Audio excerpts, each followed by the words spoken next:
Oh, my love, my darling, I've hungered for your touch. Hi, Chris Walker here at Big Angie Fan Channel here in beautiful Hawaii. Back from a wonderful trip to Boston and Portsmouth, New Hampshire to see Angelina Jordan's concert, and also for my wife to visit some family and friends. And so this is going to be my very subjective review of the concert. One thing I really noticed on this concert, I was just reminded of how subjective all this stuff is on an individual level. People's reactions to this really varied a lot, and I will say just right out front that because of various issues, mainly with acoustics and the band, this did not rank as high as the Kongsberg concert that I had been to last year. It was still a wonderful concert. It was like the second best concert I've ever been to, with Kongsberg being the first. Here, it seems like a lot of the different responses simply had to do with where you were in the hall. This hall seemed to have very uneven acoustics.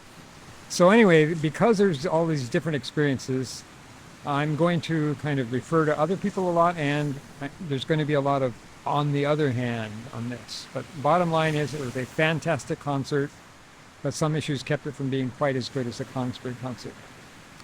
So starting out with one very positive thing was the loving relationship of Angelina Jordan towards her fans and the fans towards her. You could see that with how she interacted with the fans, and also I got to get together with the fans before the show, and I even got to meet Angelina Jordan and see for myself what a wonderful person she is.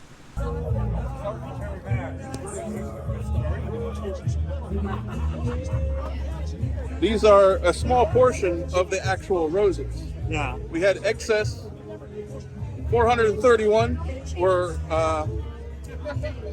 we had contributions from people for 431 roses. The florist bought 500, so I brought some of the extras here so people could actually see them, because they're all going to be backstage. Yeah. And so I could give them out. So how are you? Have you arranged that you're actually going to be able to give them to her after? They're already backstage. Oh, I see. I watched them be delivered.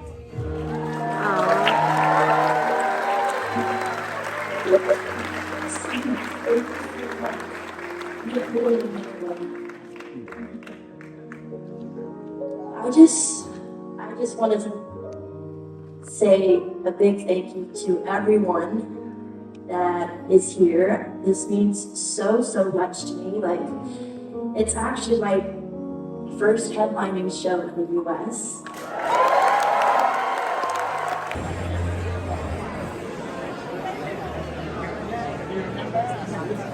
Yes, I do. He's the French boy. Yes. You're from France, right? Yes. Well, who is your son? His name is Bob. Yes. This is Ron. I'm Robert D. Martin. How are you? Okay. All of the angels are gathered. This is my wife Lucy. We bought the book to show off to you. And I've been watching you for years. Yeah. From the Sunny Isles. Yeah. And I'm really jealous that you got to see Angelina. Yeah. This is my wife Lucy. Hi, how are you? Good. I'm really jealous you guys got to see Angelina. He doesn't notice, only me notice it. So I called him. I saw Angelina, and he said, "Are you sure?" Yeah, of course. So I saw his stand up, and then he said, "Oh, I'm shy." Excuse me, I don't want to bother you, but I'm a I'm big Angie fan. I have the channel, and I'm going to your concert. And What's your name? my name's Chris Walker. Oh, hi. And I heard your name. yeah, How and are you? Are you filming? yeah, is that okay? So, I hardly know what to say. I didn't expect to see you here, but I'm looking forward to the concert. And actually, do you have a pen? I have your book here. Oh, I'm so nervous. Wow. This is my wife. Can you please film? She's gonna. Is that okay? Of course. He's been obsessed with you. When you went to your first concert, where's that been? In Europe, right? Yeah, concert. So he was there too. Get this on camera. Yeah. Yeah, we are there. Now she actually asked me what she should say, and I was just so tongue-tied. I just said, "Oh, just whatever you want." Yeah. She put you on the spot. What's nice is that a young adult knows how to Yeah. You had the courage while he was slobbering away off camera. You had the courage to go up there and hug Angelina, and that was They don't absolutely trust me as the beautiful. first time. He said, "Are you sure?" I said, "Yeah." Hi. First time I see her. You want me? Would you want And you were very comfortable with that, and she liked that you did that. Yeah, she's so Very sweet. comfortable with you too. My wife and I meet Angelina Jordan. Thank you. It's so beautiful and very So you're the. loving me. Thank you for inspiring us. Love you guys. Are you done shaking? No, still not. Rich. Yeah. Your name again? Barbara Schultz, but I usually goes BJ Schultz. Yeah. Yeah, classic. You guys inspire me so much every single day. Like, and I am truly here standing at the stage. We're in New Hampshire, and imagine I was that little girl having a dream in, a small town in Norway. Well, Oslo. And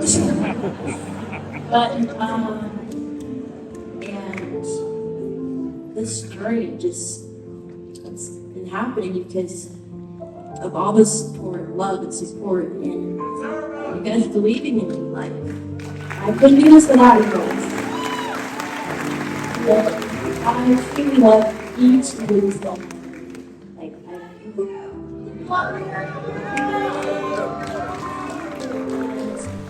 One thing you notice about the fans, on the other hand, is that they're still definitely a very much older demographic. Oh my God, it's Chris Walker. Hi. Good to meet you. Good to see you. It's the great Kyle Fincher. This is Andy Schnell, and he does a lot of commenting on the videos, and he's a real big fan. Yep. Great to finally meet you, Chris. And your lovely wife, too. Hi, I'm Adrian. Yeah, I've seen a lot of your Nice to meet comments. you. So nice to meet you. Oh God, you made it! Joey Farr, finally a face to the name. So happy you guys made it. And it's too bad that some of the most, the issues with this concert were ones that would be more affecting of younger people, newer to her music than older people. So a good example, you've seen how the fans are older, but a good example of how that dynamic works at the concert was there was a part of this concert where Angelina went off stage to change into a different outfit, and so the band was just there doing some instrumentals, and they tried to do like this call and response, and it really fell flat because we were a bunch of old geezers. And also, she called for people to come up to the front of the stage and dance, and a few did for a short time, but so it's that older crowd. So in order to appeal to the younger people, I'm going to be talking about various things that I think that she could do. But one thing that she could do was, she was talking quite a lot with the audience, interacting, and as I showed you already some clips, and that was, showed so much warmth and love between her and her audience. But she kind of overdid it this time, and I think that's part of her learning curve of how she's going to behave on stage. That it's good that she has more confidence now, but it kind of interrupted the flow of the songs how many times she did it. She even at one point said, oh, I think I'm repeating myself. So that's one thing. She definitely needs to improve her talking with the stage. Talking with the audience. Her current fan base that have been with her for a long time, it's all very endearing and authentic. But I'm thinking about the the younger people. Okay, so now speaking about younger people, probably the most problematic thing for me was the songs from the EP. I was really looking forward to these, and I thought this was going to be the way that it was going to be even better than Kongsberg. But it was really brought home to me how important it is to get the sound right. You know, you don't have to sound exactly like the EP. In fact, some of the songs, especially like Diamond, it's going to be hard to do that because of the all of the production involved.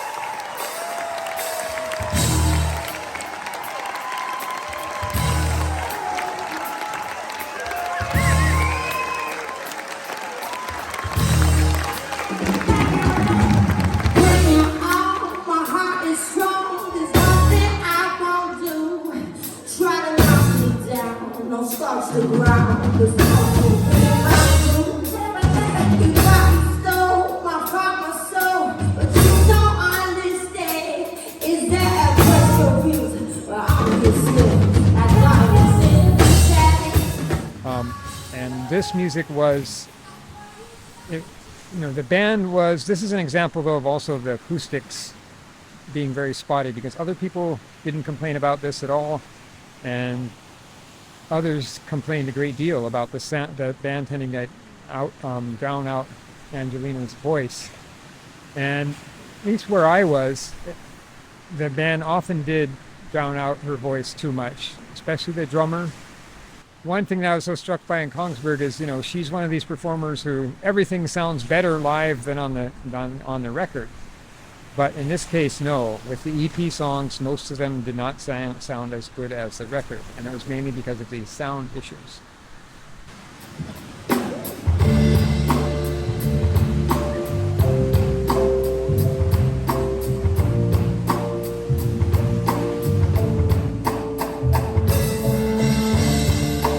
Down on my knees, it is good, though it's loud.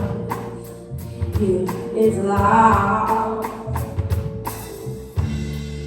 I'm trying to fix this whatever the cause.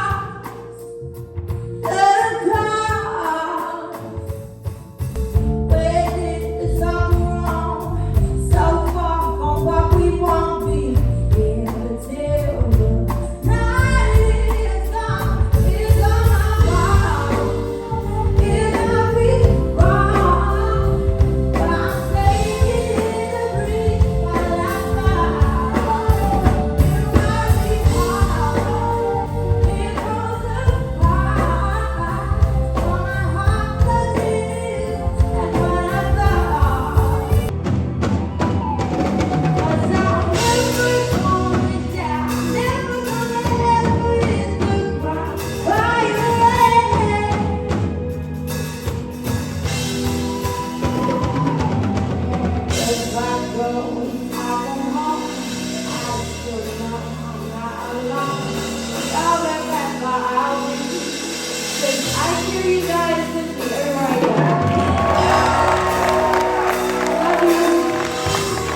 If the acoustics are bad and they really haven't figured out the right levels for the band, that voice that you're there to hear, you're just not hearing the nuances. That was one thing we noticed at least I noticed in several of the songs, that I just wasn't picking up those gorgeous nuances of her voice. Her voice always needs to be the star.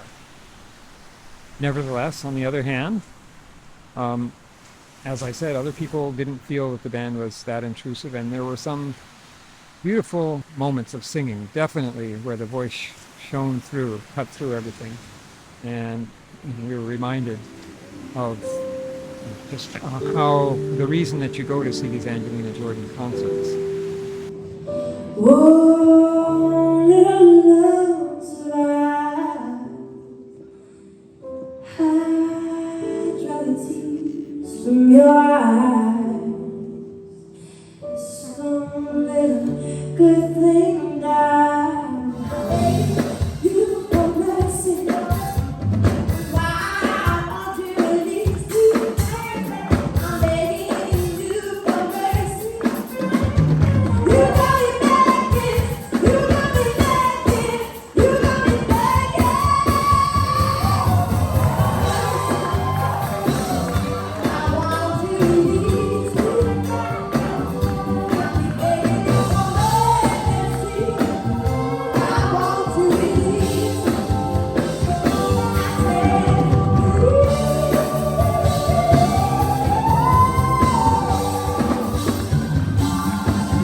figure out a way that if you don't duplicate the sound of the songs, this is again looking at young people who are not familiar with Angelina Jordan. Her album comes out, it has these songs that become hits, and they're going to these concerts expecting to hear these hits in a recognizable form.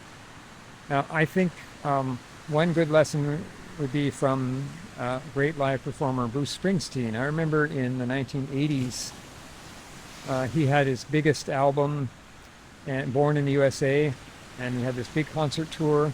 But one thing, he had very, very clean sound. I was at one of his concerts that he actually used that concert for a concert album that he came out with later, recordings from that very concert. And I could see why, because the sound was very, very clean, unlike at this concert that I was just at. And the songs that were familiar from his album, although they were not identical because they lacked some of the studio touches, it was very, very identifiable, and you had the sense of, yes, this is better than just listening to the album, hearing it live. So very, very clean sound with the acoustics. But then he also did something that I think that Angelina could do that would kind of appeal to both younger and older people. Is Bruce had put out an album called Nebraska, which was a much less commercial album than Born in the USA. It was very, very lo-fi acoustic. Angelina Jordan would love it, I think. But because of that, these were unfamiliar songs to the more casual fans. And so he had kind of a separate set during the concert, which was more stripped down. And I think that's one wonderful thing that Angelina Jordan could do, is have just this several songs set in the middle where it's just her and a guitarist. You could have a surprise, bring out Ivan Mendes and everything. The younger people would have no idea who he is, but the older people would just be thrilled by that. And then you get her voice, being the star. One good thing about those EP songs being disappointing to me was it brought home to me what a great feat of engineering her album is, because her EP is, because they managed to have all this interesting instrumentation production, but without drowning out her voice at all. Her voice was still the star. So they need to find a way to do that. You don't have to exactly produce those instrumental sounds. You shouldn't have just like a playback to a karaoke style track, but you can pare it down to the essentials of the instruments, like Good and Goodbyes. That was the most disappointing song for me in terms of how much less good it was live compared to the studio album. But I think that could have been pared down with just mostly the bassist, because the bass line was so tasty, and with her voice shining. Another thing she could do to make these songs more recognizable and more like the music on the album, but with her voice still being the star, is she could have some backing tracks. Well, she could still have her background vocals. In fact, she did have some backing tracks on this concert, but she could do that extensively, like Good and Goodbyes. There's the Angelina Jordan clones in the background going me when she sings that part. But she could have like video screens in the background with her singing that. So there has to be these, for those EP songs, there has to be this production value. They're recognizable, with her voice still being the star, not being drowned out. And that's probably the main thing that needs to be worked on. But again, other people did not feel like she was nearly as drowned out and liked those EP versions better. So part of it was acoustics. It's really a privilege to have Angelina back here in Portsmouth. We had her here a year ago for a private event. And I want to talk a bit about how it is that we have all arrived here this evening. So it was about 2 years ago that I was looking at videos on YouTube as a big fan of music, and I stumbled upon this video of this young girl at age 7 who was trying out performing for Norway's Got Talent. And I was frankly blown away. And I watched all of the different songs that she sang. I watched as she advanced and ultimately went to America's Got Talent and sang Bohemian Rhapsody at the Golden Buzzer. And I continued to watch some of her videos, and it occurred to me what a great gift it would be for Portsmouth to bring her here to perform. So my wife Jessica and I decided that we would bring her here to Portsmouth, and we did last July. And frankly, the 100 people that were in the room were completely and totally blown away. Okay, what's your verdict? You liked it? I'm exhausted and exhilarated at the same time. I don't know how that's possible. All right, one other thing that needs to be worked on was the set list. Based on the other concert that I went to in Kongsberg and other concerts that I listened to recordings of, one really standout feature of most of her concerts has been this great first song that nobody has heard. And I was expecting like a song from her album, and that didn't happen. In fact, her mom had talked about some kind of gift for us, and I never was sure what that was in the concert. But on the other hand, the set list as it was, it did feature some wonderful, unexpected things. It had one cover that was new in the sense that we'd only heard part of it on a TikTok before. That was Careless Whisper, George Michael. That was a highlight.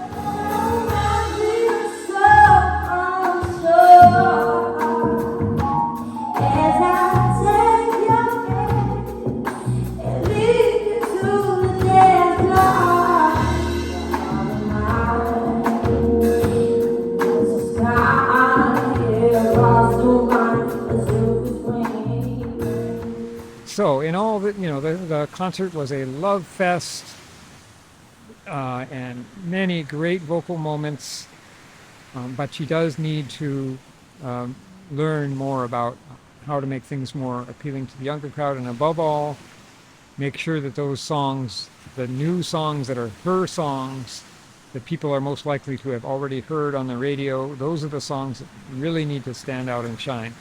Production value without losing the genius of her vocals.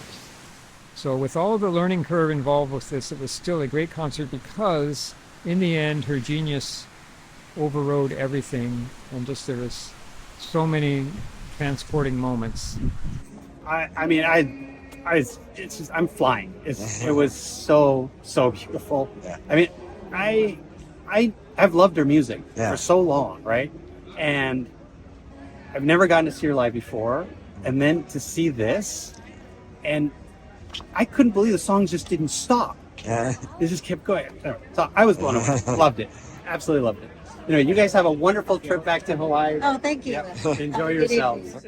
So, babe, what was your favorite one from the concert? Unchained Melody was the best. Yeah, I think my favorite was Unchained Melody also. It was the best singing of any song by anybody that I've ever heard. That's how good it was. My wife, she's kind of half converted to Angelina Jordan now. She was crying hearing that. Lots and lots of people were crying. So, to conclude, here is the last part of her brilliant version of Unchained Melody. Aloha from Hawaii.